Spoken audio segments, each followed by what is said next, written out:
Kamu duduk sendirian di kamar yang remang, hanya ditemani sunyi yang terasa berat di dada.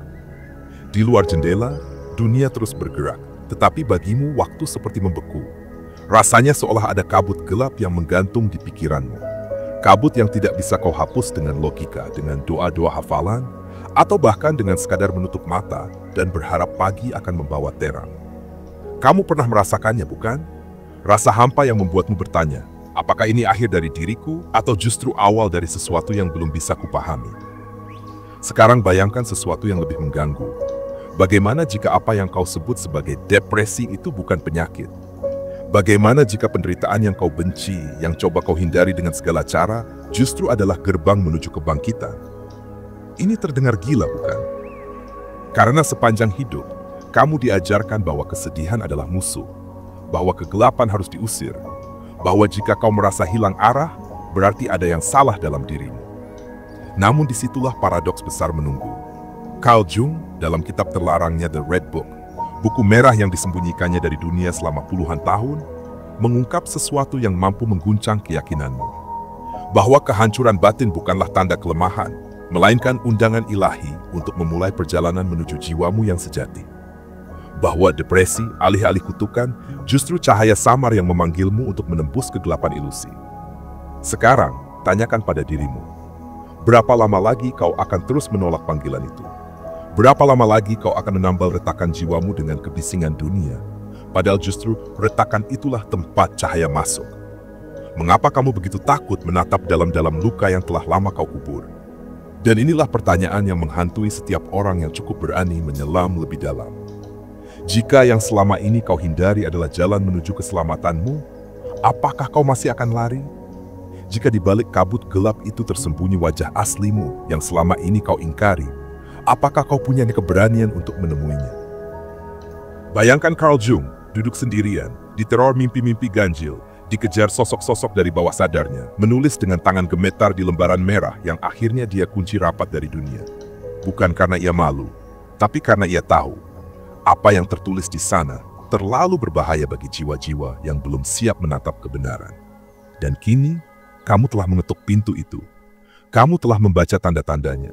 Pertanyaannya, apakah kamu siap menembus kabut dan melihat apa yang selama ini tersembunyi di balik gelap? Karena perjalanan ini baru dimulai. Dan yang menunggumu bukanlah jawaban sederhana. Yang menunggumu adalah dirimu sendiri. Diri yang selama ini kamu tolak.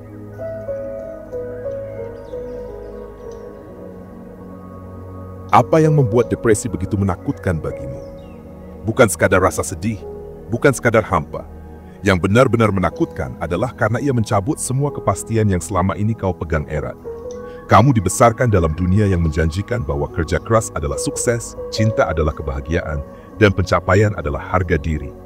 Namun saat depresi datang, semua rumus itu runtuh tanpa ampun. Depresi adalah pemberontakan jiwa terhadap kebohongan yang terlalu lama kau telan mentah-mentah. Carl Jung menyebutnya Night Sea Journey, perjalanan malam yang menembus lautan jiwa. Di permukaan, kamu tampak baik-baik saja, tersenyum, berbicara, bekerja, menjalankan peran-peran yang diharapkan orang lain. Tapi jauh di bawah permukaan, ada arus liar yang menyeretmu menjauh dari pantai yang kau anggap rumah. Arus itu adalah bawah sadarmu, yang sudah terlalu lelah dipenjara oleh ego, oleh topeng, oleh sandiwara yang kau mainkan setiap hari. Inilah akar tersembunyi yang tak pernah diajarkan di sekolah. Tak pernah disentuh di ruang-ruang terapi yang hanya mengobati gejalanya. Bahwa depresi adalah jeritan jiwa yang ingin berhenti memalsukan diri. Kamu tidak depresi karena lemah. Justru sebaliknya, kamu depresi karena jiwamu cukup kuat untuk memberontak terhadap kebohongan hidup. Jung menemukan ini dalam dirinya sendiri. Saat dunia memujanya sebagai ilmuwan, sebagai pewaris Freud, sebagai tokoh terkemuka psikologi modern, batinnya justru retak. Retak karena selama ini ia menafsirkan jiwa manusia dengan logika ilmiah. Padahal jiwa tak bisa diukur, tak bisa dipetakan dengan grafik. Jiwa adalah hutan liar, dan depresi adalah suara dari dalam hutan itu, memanggilmu untuk masuk, meski kau gemetar ketakutan. Di balik depresi, tersembunyi ilusi terbesar peradaban modern. Bahwa kita bisa menemukan makna di luar diri. Bahwa pekerjaan, status, pujian, teknologi, bahkan cinta orang lain bisa mengisi lubang di dalam batin kita. Tapi lubang itu tak pernah terisi, bukan? Semakin kau isi dengan hal-hal luar, semakin dalam kosongnya terasa. Itulah mengapa kamu terus mengejar, terus membeli, terus bekerja, terus mencari, dan tetap merasa kehilangan. Dan di sini letak paradoksnya. Semakin kau melawan depresi, semakin kuat ia mencengkeram. Karena yang kau lawan sesungguhnya adalah dirimu sendiri. Jung menulis di Red Book, siapa yang menolak kegelapannya, menolak jiwanya sendiri. Kamu diajarkan untuk mengejar terang, tapi terang tanpa gelap hanyalah tipuan. Tanpa kegelapan, kau tak akan pernah tahu cahaya macam apa yang sesungguhnya kau butuhkan. Coba renungkan ini. Berapa banyak dari penderitaanmu yang sebenarnya lahir bukan dari depresi itu sendiri, tetapi dari upayamu menolaknya. Berapa banyak luka yang kamu tumpuk karena memaksa dirimu tersenyum saat hatimu berdarah. Dan lebih menakutkan lagi, masyarakat modern membantumu melawan depresi dengan cara yang memperparah luka. Obat, hiburan, pelarian instan, bukan penyembuhan, tetapi penundaan.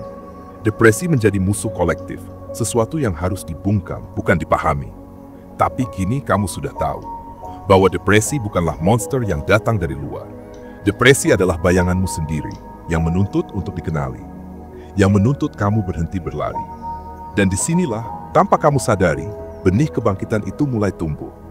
Tapi sebelum kebangkitan itu menyentuhmu, kamu harus menghadapi satu kenyataan pahit, bahwa depresi tidak hanya mengubah batinmu, tapi juga mengukir konsekuensi yang lebih dalam dari yang pernah kau bayangkan.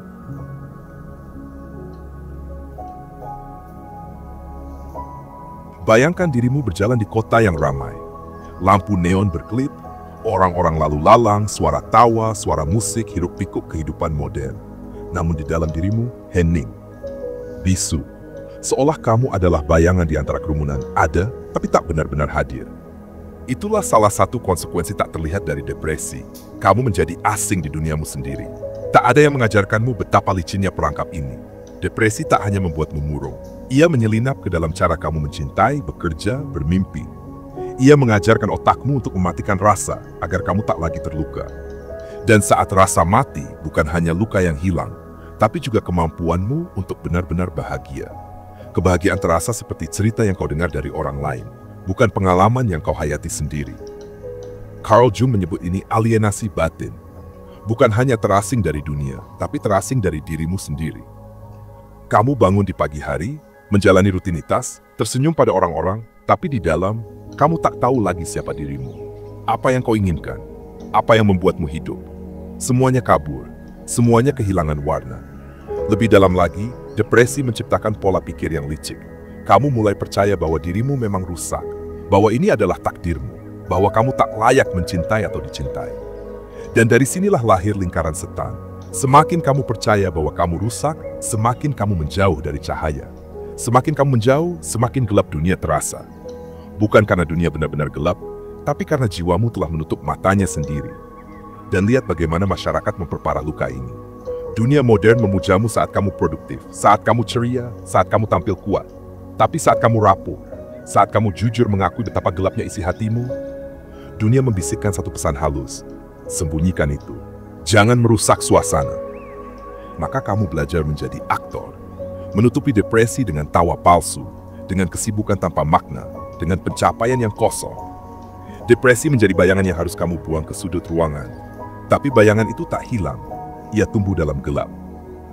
Lebih menakutkan lagi, depresi mengubah caramu bermimpi.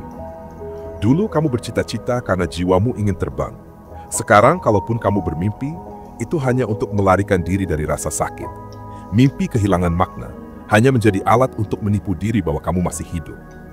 Jung menulis di Red Book, kita mati di dalam, lalu menyebut diri kita hidup. Inilah harga yang kamu bayar saat depresi dibiarkan tak tersentuh, tak dipahami. Kamu berjalan di dunia seperti mayat hidup, bergerak, berbicara, tapi tanpa jiwa yang menyala. Dan di titik ini, satu pertanyaan harus muncul. Apakah kamu mau terus menjadi tawanan bayanganmu sendiri, atau sudah waktunya melawan? Karena di balik jurang terdalam depresi, tersembunyi pintu menuju kebangkitan. Tapi untuk melihatnya, kamu harus berani memberontak terhadap segalanya yang selama ini kau anggap kebenaran.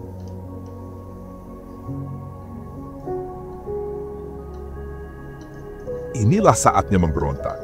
Bukan memberontak melawan dunia luar, tapi melawan penjara dalam dirimu. Melawan suara halus yang berbisik.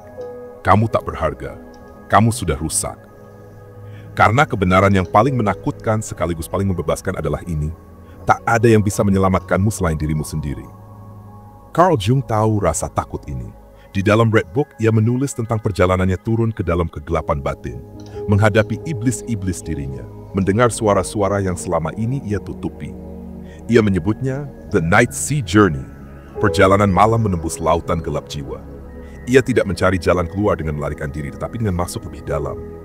Dengan menatap bayangannya sendiri sampai ia tak punya pilihan selain berubah. Dan disinilah paradoks besar muncul. Kebangkitan hanya datang saat kamu berhenti melawan rasa sakit.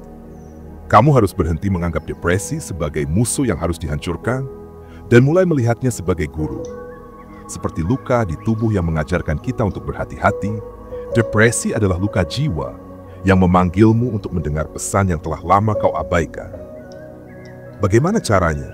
Bukan dengan menambah kebisingan hidupmu, bukan dengan mencari pelarian di kesibukan, hiburan, atau pencapaian kosong, tapi dengan berani duduk diam bersama bayanganmu, mendengar suara jiwamu sendiri tanpa filter, tanpa topeng.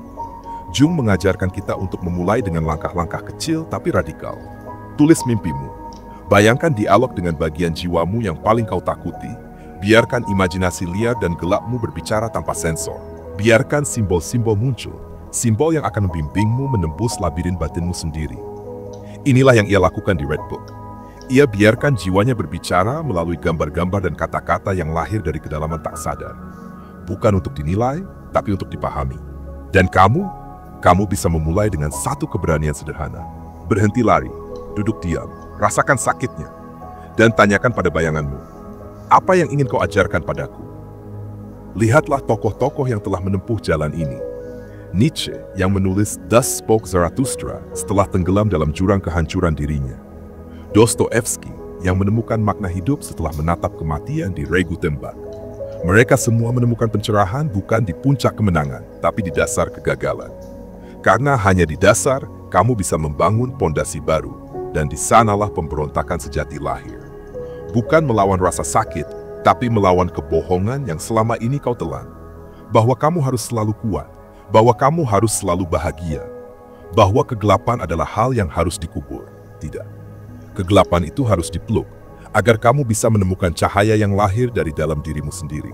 Kini, kamu sudah sampai di ambang pintu perubahan. Tapi satu pertanyaan terakhir menggantung di udara. Apa kebenaran terdalam yang menunggumu setelah semua ini? Siapkah kamu melihatnya?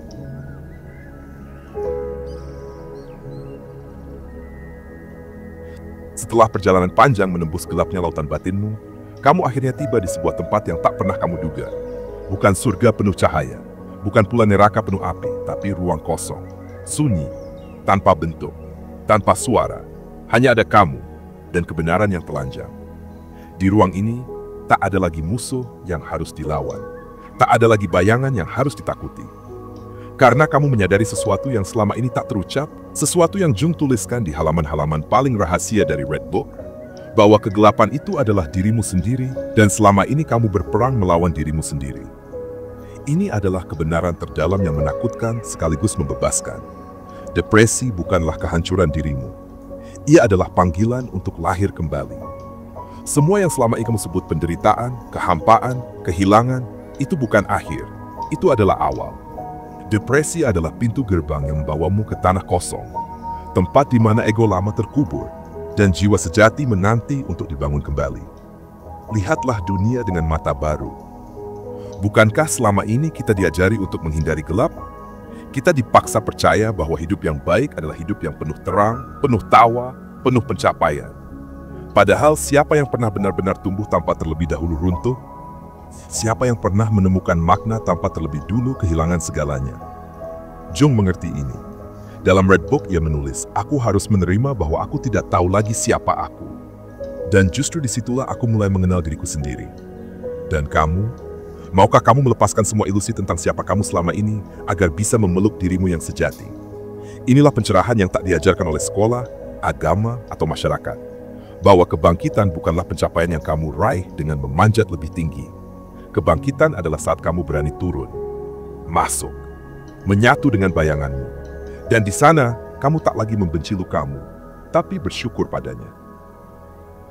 Karena tanpa luka itu, kamu takkan pernah buka mata. Kini setelah kamu sampai di titik ini, ada satu hal yang harus kamu lakukan. Diamlah. Dengarkan, rasakan keheningan yang lahir dari dalam dirimu sendiri. Disitulah kamu akan menemukan kekuatan yang selama ini tersembunyi. Kekuatan untuk memulai lagi, dengan kesadaran baru, dengan keberanian baru, dengan cinta yang lahir bukan dari harapan dunia, tapi dari kedalaman jiwamu sendiri. Dan saat kamu melangkah keluar dari kegelapan ini, kamu akan membawa sesuatu yang dunia tak bisa beri. Mata yang telah melihat kebenaran, hati yang telah ditempa api, dan jiwa yang telah memilih untuk bangkit. Jangan salah, kegelapan akan datang lagi. Bayangan akan kembali menari di sudut matamu. Tapi kini kamu tahu, mereka bukan musuh. Mereka adalah pengingat bahwa perjalanan ini tak pernah berakhir. Bahwa setiap jatuh adalah kesempatan untuk bangkit lebih sejati. Sekarang, diamlah sejenak. Tanyakan pada dirimu sendiri, apa yang lahir di dalam dirimu hari ini? Siapa kamu yang baru? Dan kemana langkahmu selanjutnya? Kegelapan telah membimbingmu. Kini giliranmu menyalakan terang, bukan untuk dunia, tapi untuk dirimu sendiri. Terima kasih sudah menonton sampai akhir. Jika video ini bermanfaat, bagikan kepada orang-orang terdekat, dan jangan lupa subscribe untuk mendukung channel ini. Tinggalkan juga komentar atau pemikiran Anda di bawah. Saya selalu senang membacanya. Semoga hari Anda dipenuhi kebahagiaan dan energi positif. Sampai jumpa di video berikutnya.